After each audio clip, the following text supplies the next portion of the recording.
Welcome to the Fantasy Football Factory Podcast Playoff Edition. Yeah, hopefully the NFL fantasy regular season coming to an end. This is going to come out Tuesday morning, so it's been a wild ride. Enjoyed the extra week this year in the regular season. I am one of your hosts, Ben Mintz, and the Fantasy Football Factory Podcast brought to you as always by our good friends at Miller Lite, joined by Steven Cheah.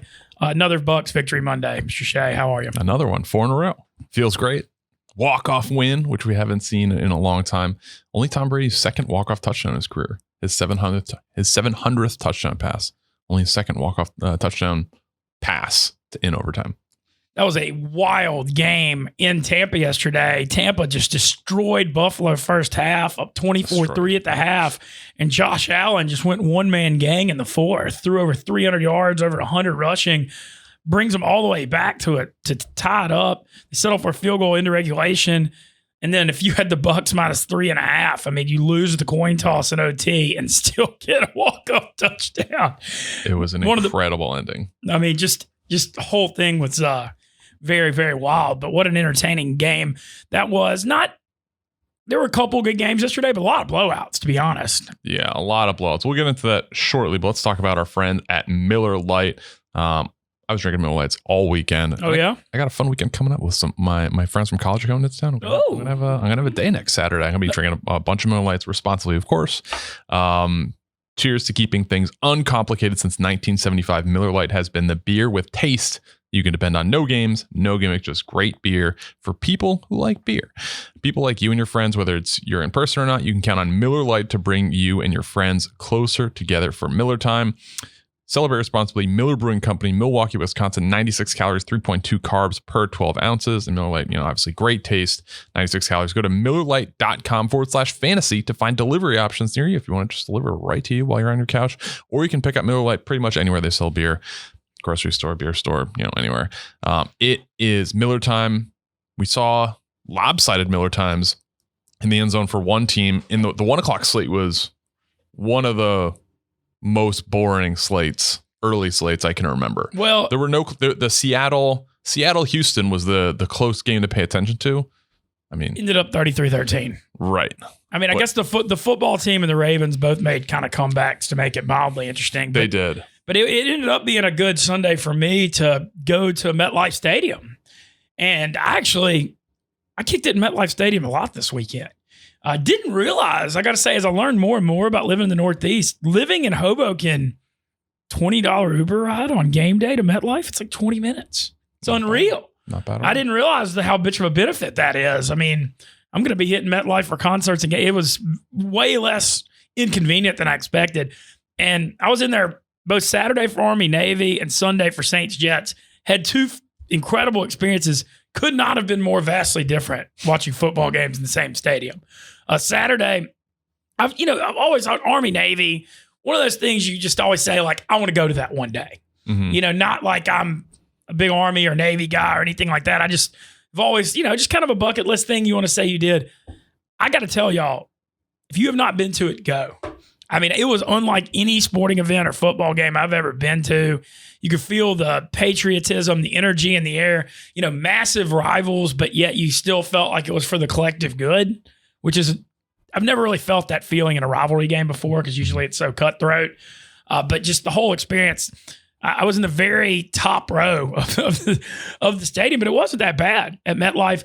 Pre-game, you get the flyover with the helicopters and the planes. The national anthem hits a lot different in Army Navy. You got Lee Greenwood singing Proud to Be an American with fireworks at halftime. And, the thing about Army Navy, it's always low scoring and it's always close. And Navy won as a 7-point underdog.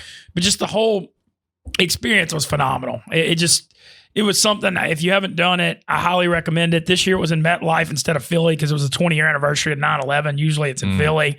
But I'm just so happy. I woke up Saturday morning kind of like, I don't know. And I was like, you know what? It's like 60 degrees outside. Yeah, it's really nice. Yeah, but it was just like, if you don't go to this now, you'll never go. And I've tried. I've kind of said this before. Part of living up here in New York, like you never know what life will bring. I'm trying to embrace it and just get out and do as much stuff as I can. And getting to go to that game and just being around that was an incredible experience. And then Sunday, there were a lot of Saints fans in MetLife yesterday. And look, it doesn't take a rocket scientist to know how rough the last 5 weeks have been since the Halloween pick six against Tom Brady.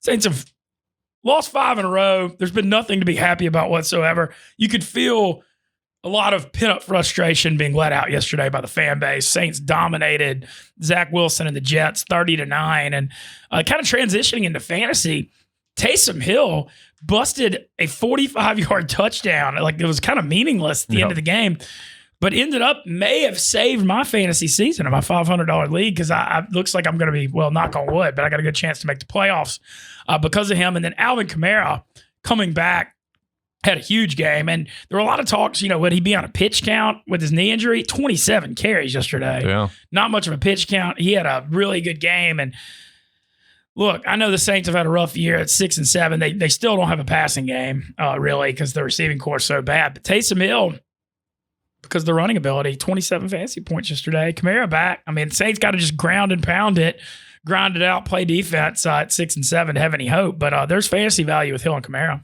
Taysom Hill finished as quarterback 4 yesterday, and Alvin Kamara QB5. And this is before Monday Night Football, obviously. But this was the Saints' first win since you filmed that video. It is, and people are talking that you could look at it. I mean, the Saints are 2-0 when I'm there, and 4-7 when I'm not this year. I've got I'm going to be going to the January 2nd home game against Carolina. So there's actually a path. I mean, I sound like a withered, it's desperate times, but there's a path to 9-8, maybe sneaking in as the 7 seed here. I mean, no, the rest of the way at Tampa Sunday night, I'm not talking any smack about that game right now with the Saints' lack of passing game. It's going to clinch the division with a win. Yeah, this one's going to be tough. But the other ones after that, it's Miami at home Monday night, Carolina at home, and at Atlanta. So you never know. But regardless of that, Taysom Hill's kind of bailing some people out in fantasy. If you're in a 2-quarterback league, you have a $1,000 waiver wire budget for the year, and I spent $300 on him and it ended up being a mistake for a while when Jameis went down because I thought Hill was going to be the guy, but the plantar fasciitis kept keeping him out. But he ends up being worth every penny of it yesterday if he gets me in the playoffs. Yeah, so his past 2 weeks, from a fantasy perspective, 11 carries each week. So the week before, 11 for 101. Yesterday, 11 for 73 with 2 touchdowns. And that big one, certainly at the end. His over-under, I think, rushing was like 53.5. Yeah, it was 36.5 or 38.5 against Dallas, and they moved it up to 53.5 the next week. But still, he only hit it because of that 45-yarder. But just comes back to what we talk about all the time on this podcast. Just quarterbacks that have rushing value is like a cheat code. Like Jalen Hurts. Yeah.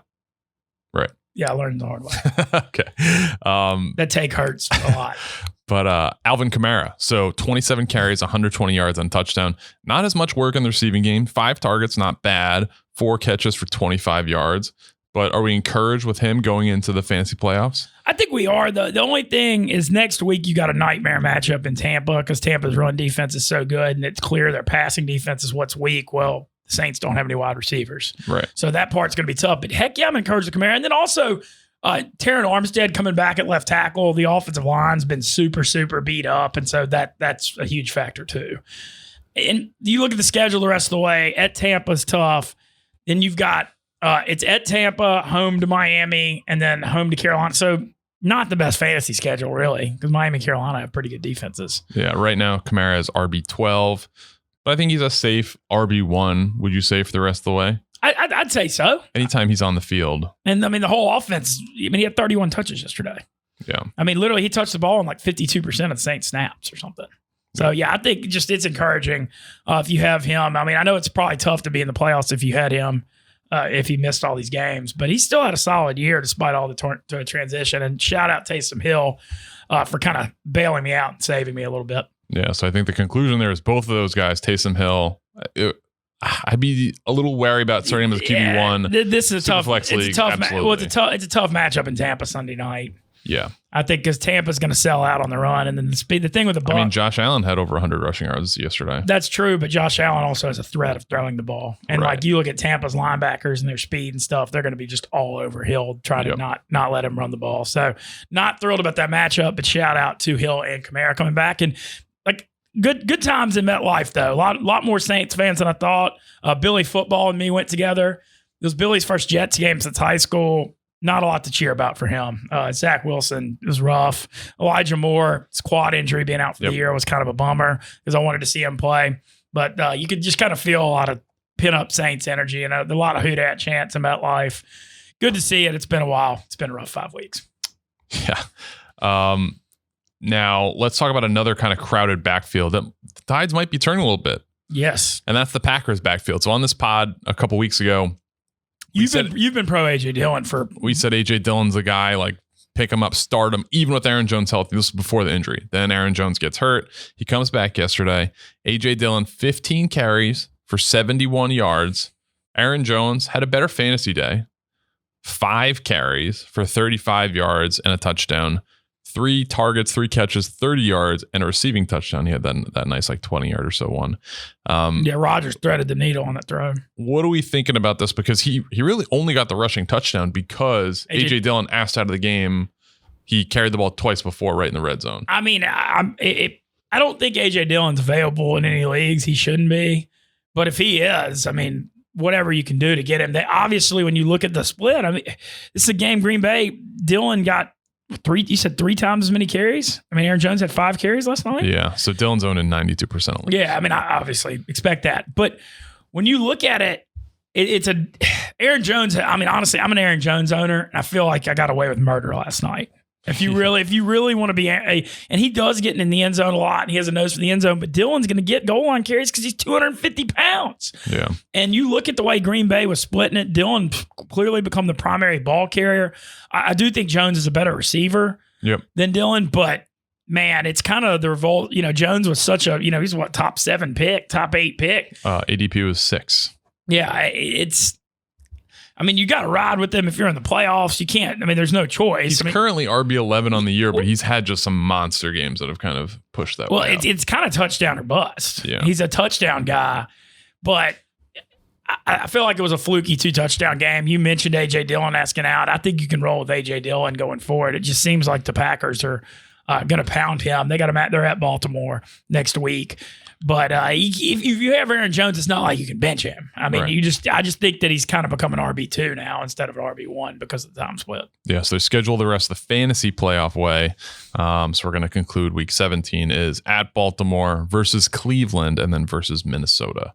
But yeah, that's been an interesting turning of the tides in the backfield because Aaron Jones just signed that big contract. I know. I got to think that you never know what's going to happen, but it'd be hard to imagine Aaron Jones. He's either going to have to take a pay cut or get let go. There's no way they're going to keep paying him that much, I wouldn't think, going into next year. And A.J. Dillon, boy, the future looks extremely bright. Yeah. Let's go to another crowded backfield, and that is in Denver, where Melvin Gordon returned and actually got the lion's share of the work. So he had 24 carries for 111 yards, 2 touchdowns. Javonte Williams also had 2 touchdowns, one through the air. So he had 15 carries for 73 yards, 1 rushing touchdown, 2 catches for 10 yards, and a receiving touchdown. How do we feel about this backfield split? Their schedule the rest of the way versus Cincinnati, at Vegas, and at the Chargers for the fantasy playoffs. Pretty good. Oh, very good. Well, and you said Melvin Gordon also has a sprained thumb. Yes. So he sprained his thumb, but then he went back in the game. I don't know if that's going to necessarily limit him moving forward, but something to monitor. I had Javonte Williams over 67.5 yards yesterday. And when I saw the way the time split was going, I'm pretty thrilled I got to the window there. Yeah. I mean, when you looked at how much Gordon was getting carries, I thought Gordon would come back and it'd be like maybe a 50-50, 60-40 split. I didn't think it would be that much Gordon. Yeah, it was. Especially off Javonte Williams' game that Sunday night, because it looked like he won. I mean, he had a 200-yard all-purpose game against Kansas City last week. I felt like that kind of would have asserted himself as the number one. Yeah, it was kind of a surprising split. So, looking at the 3 backfields, I think everyone kind of expects Alvin Kamara to get the lion's share with the Saints. But then A.J. Dillon kind of surprisingly, with both guys healthy, is getting more carries. And then here, surprisingly, Melvin Gordon getting more carries. Pookie Williams, a very relevant fantasy day. Yeah, still finished with a very good line. His receiving, I know he only caught 2 balls, but he had another receiving touchdown. That's back-to-back weeks of receiving touchdowns. I mean, he's pretty good catching the ball in the backfield, too. Yeah. So definitely some things to monitor moving forward in the playoffs. If you're in the playoffs, those are, would you be comfortable starting Melvin Gordon or Javonte Williams as an RB2? I think so with that schedule. I think it's all schedule dependent, but I like all three of those matchups. I like Javonte's just too hot right now to not start, even if he's only getting 40% of the carries. I feel like he's a low RB1. Yeah, I'm just so impressed by him. Yeah. And so, and I think it seems like the other thing, too, with Denver, with Bridgewater and cold weather, the path for them to win is Bridgewater taking care of the ball, them running and playing defense. Right. And so they're going to pound these guys. And I feel pretty good. And Cheah, the thing you've preached the most is the playoff schedule stuff. I mean, you've been on that since week 1, and Denver's got a good one. That's Yeah, I think Pookie Williams was a very safe start, even though Gordon outcarried him. Let's talk about the tight end market. But first, let's talk about your tight end in Bare Bottom Clothing. Bare Bottom Clothing, their joggers are incredible. I was actually wearing them yesterday. Bare Bottom's on a mission to make the most comfortable, made-to-last menswear around. Their soft and stretchy gear stretches with your body and your schedule. You'll love their pants that are made with the super stretchy elastic waistbands during those big holiday meals. Those are actually clutch. The waists are great. You don't have to wear a belt with them. For a limited time, you can snag their highly rated joggers, which is one that I was wearing yesterday. Very, very comfortable. Shorts and briefs at a big discount with their special bundles and mystery packs. Everything is built for value at the softest and stretchiest clothes in the game for a great deal. You can also do some good in the process. Each item purchase is matched with a donation of a school lunch to a child in need. Over 125,000 school lunches have already been donated this year. You can also get 10% off your first order by going to barebottomclothing.com/factory. That's BEAR like the animal, bottomclothing.com/factory. Again, barebottomclothing.com/factory. 10% off your first order. Awesome joggers. They're stretchy, like I guess it's like a performance hoodie. Is very, very comfortable too. So can't beat it during the holiday season too. For clothes are getting a little tighter before you get back on the TB12 in the new year. And speaking of bare bottom, I want to talk about a bare bottom coaching decision by Matt Nagy last night. Because if I was a Bears fan, I was watching the game. I think this may win gutless punt. We always have the gutless punts of the year thing. You're down 38-27 at Green Bay. There's what? It's like beginning of the fourth quarter? Yeah, 13 minutes left. 13 minutes left. You're down 11 points. You got fourth and half a yard on your own 37.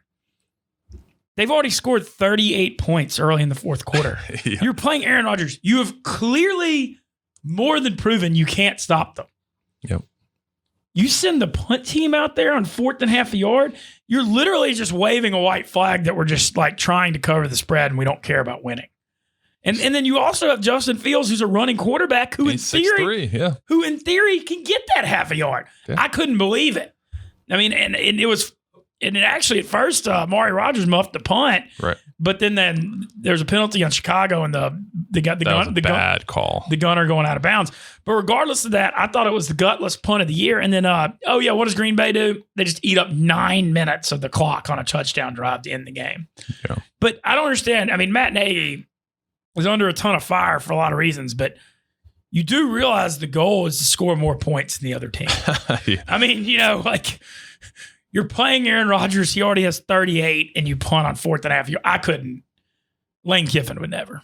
Yeah, that was tough to see. I think everybody with the Twitter fingers was all over Matt Nagy in that moment. It just not even seeing the punt go off the face mask like that's being results. That's being results oriented. That even if they would have recovered that's being results oriented. Like I just don't understand how, with all the analytics and data available in 2021, how that is even still possible. Right. I mean, like that. I feel like a junior high punter would know to go for it. Junior high coach would know to go for it there. So that actually pretty much cost you your Fantasy Football Factory parlay. Yeah, that and the Bears last night. The one last night. I mean, what?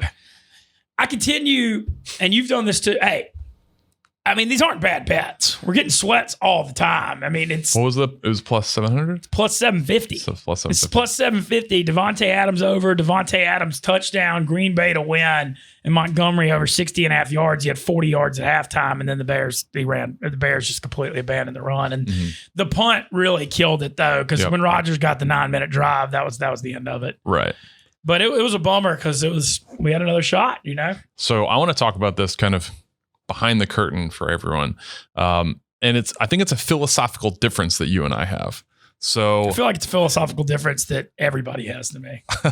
So we put out these I've said before, we put out these boosted parlays twice a week. So one of us will typically I'll take the Thursday night game. You'll take the Sunday night game. Typically we switch sometimes, but we'll do this. And, typically we'll both ride with it. And if things are going well, Mincy's the kind of guy who will just send me a text at halftime, be like, hey, it's looking really good. And I'm just like, come on, dude.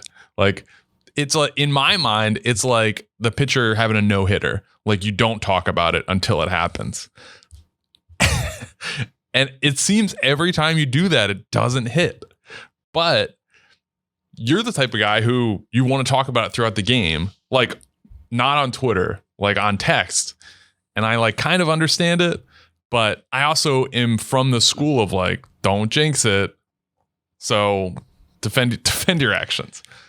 I mean, I just don't see how I have any influence over it happening or not whatsoever. But I'm having a hard time defending it because we clearly keep getting gutted. And so whatever I do, it hasn't worked. Yeah. That Seattle bet, I think, was the worst one where you texted the whole group chat.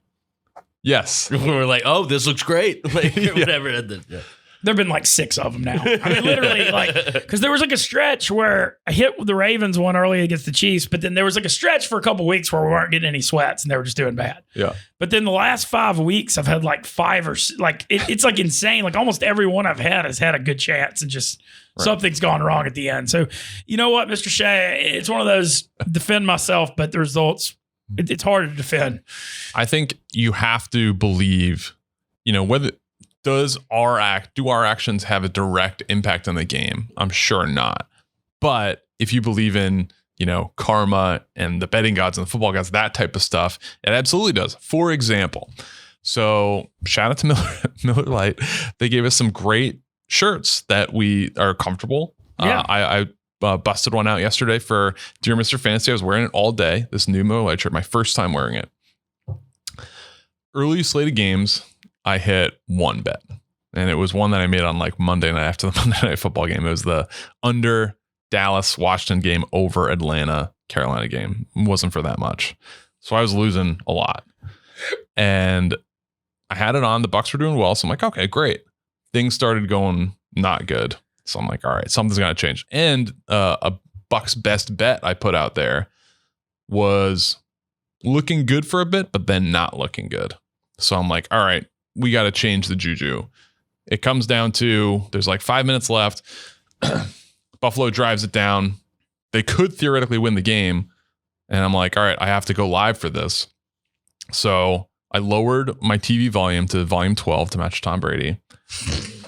That's great. I love that. I took off my shirt because it was providing me no value at the time. And then I went live. And I did, tastefully done, shoulders up. But everything changed from that point. The Bucs held the Bills to a field goal, went to overtime. In overtime, Gronk needed one more yard for the parlay to hit and the Bucs to win. That hits, and the Bucs have a walk-off win. So, I mean, it's those type of things as a guy who's gambling that you feel like you got to do your part. No, you got to change the energy up. I get that. And you got to fire a clip out of it. Yeah. But no, I will say, like, I've done that in the games when I'm at a sporting event. I'll change where I'm sitting and like the energy in the section sometimes when it feels bad. Yep. I believed in this, I think, my whole life. So early, I'm still a huge Knicks fan, but growing up, basketball was my sport, until football became super relevant in my life in like the late 90s. But when the Knicks and Heat had a huge rivalry, I think it was 1997, maybe. I used to collect trading cards, basketball cards. And one, for some reason, I don't know why they did this. Whoever it was, like Tops or Upper Deck or whoever, they just had like a team card. So you could just get a logo and it would say like team schedule or something on the back. So I bought a lot of cards. So one of the cards I found was a Miami Heat logo. So I think it was game 5 and it was like the deciding game in the first round. It's Allen Houston's like famous runner. And the Knicks were not looking good for a while. So I needed a stop. So something I had done the night before was I put the Miami Heat card in Tupperware and put water in it and put it in the freezer. So it was a block of ice with the Miami Heat around it. I took the block of ice out with the card in it, and the Heat went on like a crazy cold streak. Wow. So ever since then, I've been very superstitious. Yes. So you and Stevie Wonder, volume, articles of clothing, anything like that. whatever it takes. Whatever it takes. I got to do my part. You know what? It's one of those things where I was gonna when this argument started, I was gonna come on here and defend myself, but clearly what I'm doing is not working. Yeah. So I think it's time to just you got to do the opposite. Exactly. Yeah, exactly. I think it's time to change it up as opposed to just going down on this hill. Yeah. You just send that tweet and just delete, save the drafts. I'm known to do that. Yeah. But let's talk about the actual performance on the field. I mean, obviously a crazy ending to the Bucs game. We touched on that in the beginning. Actually, before we do that, this seems very fitting to talk about. Do you feel overwhelmed when it comes to handling personal finances? There you go. You aren't the only one.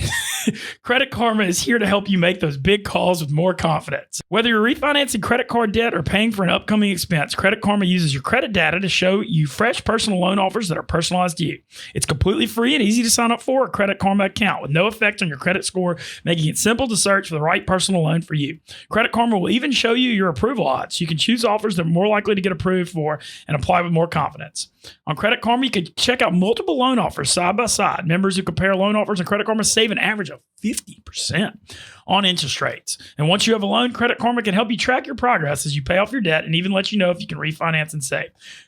Credit Karma, apply with more confidence today. Ready to apply? Head to creditkarma.com/loan offers to see personalized offers with your approval odds right now. Go to creditkarma.com/loan offers to find the loan for you. That's creditkarma.com/loan offers. Let's get into these tight ends because things have shifted dramatically. This George Kittle thing is nuts. He went off on a heater like this was 3 years ago where he just went nuts down the stretch. Yep. When he had the 1,400-yard season. Yep. This is like that part two, kind of. Yeah, so right now, Travis Kelce's been TE1 the entire season. He's no longer TE1, and he might get caught for TE2. So Mark Andrews right now, who's on another tear, is TE1 at 170 points and half-point PPR. Travis Kelce's at 158, and then coming up the rear, George Kittle, 139.6 fantasy points after missing PPR. A bunch of time. After missing a bunch of time. So let's just take a look at these splits. So Travis Kelce's last 2 games, 8 targets, 3 catches, 27 yards. Yesterday, 4 targets, 3 catches, 27 yards. Not what you want out of your probably your first round pick. What's concerning too is the Chiefs scoring 40-something points in that happening. Yeah. George Kittle's last 2 games, 12 targets, 9 catches, 181 yards, 2 touchdowns, 15 targets, 13 catches, 151 yards and a touchdown. I mean, the one-man gang. Just bananas. And then Mark Andrews has just been pretty consistent throughout his last 2 weeks, just for fairness. 9 targets, 4 catches, 50 yards, and 11 targets, 11 catches, 115 yards. Wow, 11 targets, 11 catches yesterday? Yeah. I know, and that was with Lamar getting hurt too. Yeah, we'll get into that in a moment. But what are we thinking about tight ends down the stretch? How would you rank these guys if you had your pick of the litter? I mean, you have to make Kittle 1 because he's just on too big a heater. The heater's just too large right now. When you're getting almost double-digit catches and targets. The Mark Andrews thing, that was a weird game because they got down big and Cleveland played prevent a lot second half, and then Baltimore kind of went up and down the field to fight back after they were trailing 24-3. I think Kittle 1, I think I'm at a point where you got to make Andrews 2, Kelce 3. I think because what's going on with the Chiefs, it's weird. I mean, you got to give them credit for adapting and adjusting and still winning, but people are just over letting Kelce and Tyreek beat them.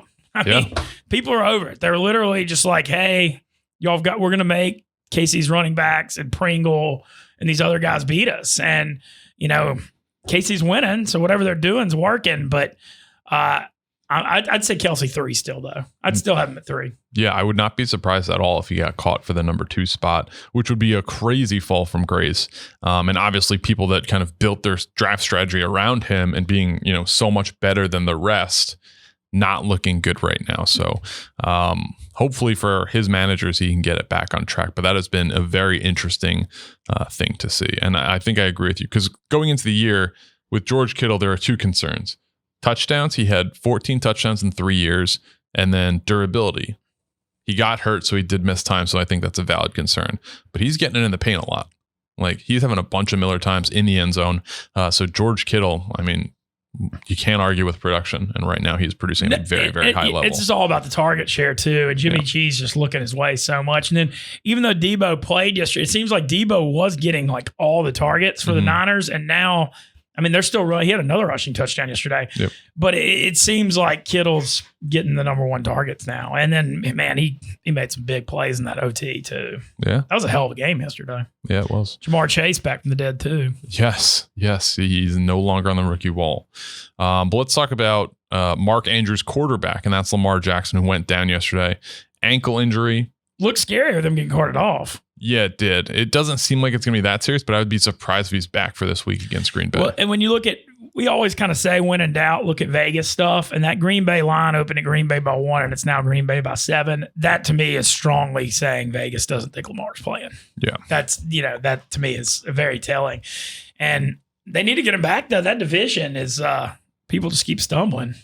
So Tyler Huntley, he is owned in 0% of leagues. Superflex leagues, I feel like you got to pick him up. Especially, I mean, if you have Lamar, you got to throw your wallet at him. And Huntley can run a little bit too. Yeah, so he had 6 carries, 45 yards. He lost 2 fumbles yesterday, though. But 270 yards passing and a touchdown. How do we feel about him as the interim quarterback with, obviously Lamar nursing his injury? He struggled in that Bears game they won when Lamar had the illness and missed. But the thing is, even though he struggled in that was probably good for him because he got experience. Mm-hmm. And, I think it's one of those situations, like you said, if you had Lamar, you have to spend all your money on Huntley for this playoff and play him as your number 2 QB. You literally don't have a choice. Yep. I mean, I would definitely temper my expectation. He's not going to be able to run like Lamar. I mean, Lamar's so dynamic. There's nobody that's really anything like him. But I think Huntley could put up, I would serviceable numbers. I wouldn't get too excited. I think yesterday a lot was coming back. But I think he can get you, 15 points. I mean, he can get you enough to where it doesn't kill you to lose Lamar. I think that's it's like an insurance thing. Yeah, so let's actually talk about that. Guys that are potentially worth an ad for this week. I feel like the headliner has to be Rashad Penny. Oh, it's easily Rashad Penny. I mean, he had 16 carries, 130 yards yesterday, something like that. 137, 2 touchdowns. He's owned in 20% of leagues. So I feel like... And the thing is, the Seattle, under Pete Carroll, they ride the hot hand at running back. Yeah. That's kind of been a thing. They always get banged up. They ride what's hot. Penny's clearly that guy right now after yesterday. With Chris Carson being out for the year, Alex Collins has kind of turned into a jag. Yeah. So we got through the wallet at Rashad Penny if he's available on waivers, which he probably is. Justin Fields, what do we think about him in Superflex leagues? He's playing the Vikings at home on Monday night. Another primetime game next week, by the way. I know all of America's just on pins and needles to see that. I mean, he smashed his overpassing touchdowns, overpassing yards, and over rushing yards. I mean, he's smashed. I mean, I think because of the rushing too, he can, I think he's a solid number 2. I mean, he's not, it's one of those things in fantasy, watching him, he's very inconsistent and you still see a lot of rookie mistakes, but I mean, I think he'll still put up okay numbers if he can, the running shields it a little bit. I'm 100% going to bet on that every time it's available. For whatever reason, his rushing yardage was not available yesterday in the sportsbook right before. I saw that on other books it was about 33. Once again, Allen Robinson, 10 yards. Glad to see his impact. Yeah, I mean, monster impact on him coming back. That guy can just go kick rocks. All right, so Penny. Add Huntley. Taysom Hill shouldn't be available as a number 2 quarterback, but maybe he is. Yep. I think he's working at too.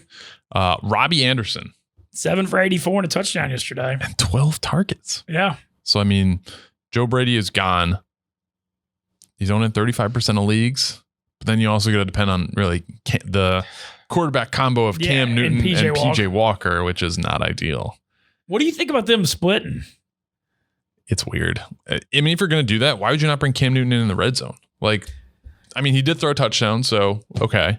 But kind of a perplexing move. I hammered that Cam Newton over under rushing 31 or it was 31 and a half. It was crazy. He had 47 yards yesterday. Yeah. Easy winner. There you go, Shay. Another good gambling day for Shay. Had a nice day. A couple of parlays. Also, hey, shout out to Big Cat and Hank giving you some love on Twitter. Yeah. Glad to see your efforts being noticed. Hank's been riding with a lot of the parlays, so that's been much appreciated. And Buck's best bet hit yesterday. My quarterback passing one I do every week, where it's I try to find value with the over under passing touchdowns. If it's half a touchdown like Justin Fields and Davis Mills yesterday, I'm going to take that all day. I should have taken the Mike Glennon one. And then any quarterback that's like 1.5 passing touchdowns, like a couple of those tonight. So hopefully they hit. But like really good quarterbacks, like Aaron Rodgers was at that against Chicago. Russell Wilson was against that against Houston.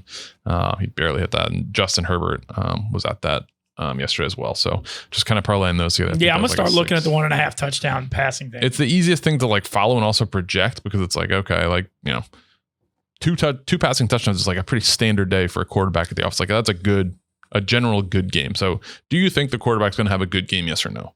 And then if you're at half a passing touchdown, I mean, it's very rare that the quarterback, any quarterback gets 0 passing touchdowns. They throw pretty good juice on. I know you got to pay like minus 150 to take. But if you parlay a bunch of them together. No, I'm not. I like the theory. I'm like I said, I think it's interesting because we're living in this new world of these prop bets. Mm-hmm. And so it's kind of like the theories are all evolving. Yep. And so it's kind of fascinating. Yeah, so I'll go through a couple other guys. Let me know if you kind of think these are guys are worth it. So Robbie Anderson, Jalen Guyton, three targets. I mean, catches. I think that was just because Keenan Allen was out, though. I don't think you can trust Guyton. He's expected to be back for Thursday. Even though that throw Herbert made on that Guyton touchdown before the half was nuts. Yes. That was incredible. Rocket arm. Yeah, Hail Mary. Rashad Bateman off a 0-catch game, 8 targets, 7 catches, 103 yards. He's owned in 36% of leagues. I think he might be good with Huntley. Yeah. You know, kind of, I think that might, it seems like they have a better. I think he's also like a sneaky good keeper too. KJ Osborne from Thursday night. I know that like he had a weird game because he had 9 targets and only 3 catches, but he caught that 57-yard touchdown, which kind of bailed him out. I still like him a little bit though as the number 2 receiver in that offense. I mean, at Chicago is probably not the most fun matchup. Kirk Cousins does not do well against Chicago in prime time. Yeah. Oh, it's prime time too. There's a lot of problems with that one. Yeah. But they'll have a long week to prep for it. You know, maybe things turn around. Minnesota's playing to try to get in that playoff race too. Yeah. And then DeErnest Johnson. How do we feel about him? 4 carries, 22 yards, 1 catch for 7 yards. And he obviously is going to be a little bit more focused. We don't know the extent of it, but Kareem Hunt went up pretty early the other day or yesterday with an injury. Well, he's owned in 13% of the thing with DeErnest Johnson is if you're super desperate, he's got a good matchup at home against the Raiders. Yeah. That's the thing. And we got Saturday football this week. Browns, Raiders, and Colts, Patriots. And then Thursday night, unbelievable Thursday night game with Chargers, KC Chiefs. Chargers, yeah. But man, I just feel like they're going to ride Chubb down the stretch. I know he's been out a little bit, but it feels like, I mean, hopefully if the Browns got a big lead on the Raiders, if you're like totally desperate, I get it, but I don't know about more than that. I think it's Chubb time. Yeah. All right. Looking ahead to next week, you just mentioned it, but are there any specific guys that you like next week or kind of down the home stretch? A couple I'll bring up really quickly. Miami, their defense has been red hot and they're going against the Jets. I think that's absolutely the pickup of the week if they are available. Dallas defense, who's been, incredible. Micah Parsons yesterday was so I bet Micah Parsons Defensive Player of the Year plus 1,500. Or no. Was it plus 15,000? No. It was basically not rookie, but you meant for the whole Defensive Player of the Year. And this was a couple weeks ago. So it was 150 to 1. I put a couple bucks on it a couple weeks ago, but when I did, I tweeted out, hey, this is really good value. And this is when I was pumping up Matt Judon for Defensive Player of the Year. I said, I like Judon for Defensive Player of the Year, but this is crazy value for Micah Parsons. If he turns it on the next couple weeks, he absolutely could win it. So what's wild is that Trevion Diggs had a shot at it early in the year, and now those two guys have just changed. I mean, he's not even the best player on the defense. Yeah. Those two guys have just changed that whole defense. Yeah. Green Bay also is a red hot defense special teams unit, and they're about to get. I'm not sure when Jaire Alexander and Zadarius Smith are coming back, but they're both pending coming back. Joe Barry, their defensive coordinator, was not a good DC for the football. Well, it was the Redskins back then and the Lions. And then he spent 4 years as a Rams assistant. And when they hired him, people were super down on that hire because he's not done well in the past. But man, Green Bay's defense is playing pretty well. I mean, last night, kind of a fluky higher point total for the Bears, I thought, with the special team stuff. Yeah. There's a lot of lower scoring matchups next week. I went through the games already. The only one that's over 50 is KC and Chargers. And that one, we expect to go under. I mean, it could very well. Last year, the game was 17-17 going to OT in LA. And then the game earlier this year was 31-24 Chargers. But that one's not necessarily guaranteed to be the shootout people think. Yeah. couple guys I like next week. Nick Chubb going against the Raiders. I love Chubb's going to be maybe my RB1 in that matchup. Yeah. James Conner, he's got a nice matchup. Yeah, against Detroit. Yep. I agree with that. Matt Ryan seems to always play well against the Niners. I go back to the game, was it a year or two ago, where Julio Jones catches that touchdown right at the end of the game. Leonard Fournette, who's been kind of on a tear, he's going against the lowly Saints. Saints have a good run, D. I know, but Leonard Fournette is just on an absolute tear. And I like Justin Fields on Monday night against the Gio Bernard injury looked pretty bad too, huh? Yeah, it's a hip injury. We do not know how. But Fournette's kind of turned into catching a lot of balls anyway. Yep. But that's even more. Yeah. Those are guys. Are there any other guys that you? Man, there really isn't, because I went through all the matchups, and there's just a lot of games that don't look like super great fantasy matchups. I mean, you mentioned Miami against the Jets. I think there's a lot of sneaky value there. I mean, even a guy like Myles Gaskin's not fun to watch, but that's a good matchup if you need it. But you look at matchups like Titans Steelers. I mean, it's hard to find much you're going to like about that one. Bud Dupree Bowl, yeah. Yeah.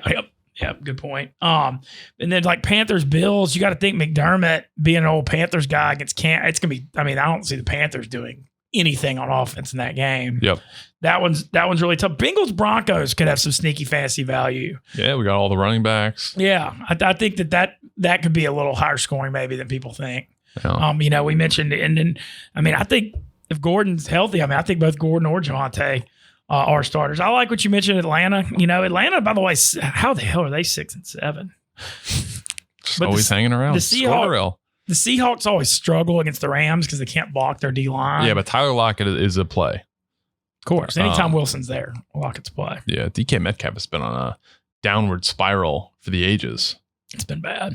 Everybody thought that when Wilson came back, he'd rebound, and he hadn't. He's done the opposite. Yeah. Yeah, he has. It's been a little rough, but yeah, that's probably about. I mean, it's not, like I said, I hate to sound like a cop out, but there's just a lot of kind of uglier matchups next week for the playoffs. Yeah.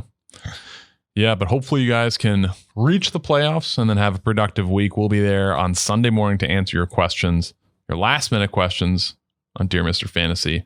Again, Thursday game this week, 2 Saturday games this week. We'll be doing Dear Mr. Fantasy Sunday at 11:30 to answer those crunch time questions. Yeah, and good luck in the playoffs to everyone. It's been a lot of fun this year on the Fantasy Football Factory Pod. Dear Mr. Fantasy continues to do well every Sunday. Enjoying working. Shout out to our team too. Playboy Marty and Madeline and Richie, guys behind the scenes, really helping us out. Enjoying working with you, Mr. Cheah, as well. Yeah, you as well. And shout out to our guy Nick, who is keeping score for Dear Mr. Fantasy on Twitter. How do we do on that? I haven't seen it today, but I felt like most of ours yesterday were pretty good. Yeah, I thought we were pretty on. Yeah. But yes, it's been great, and we'll hopefully we'll see you in the winner's circle next week. Thanks again to Miller Lite, our presenting sponsor, as well, and good luck to everyone in the playoffs.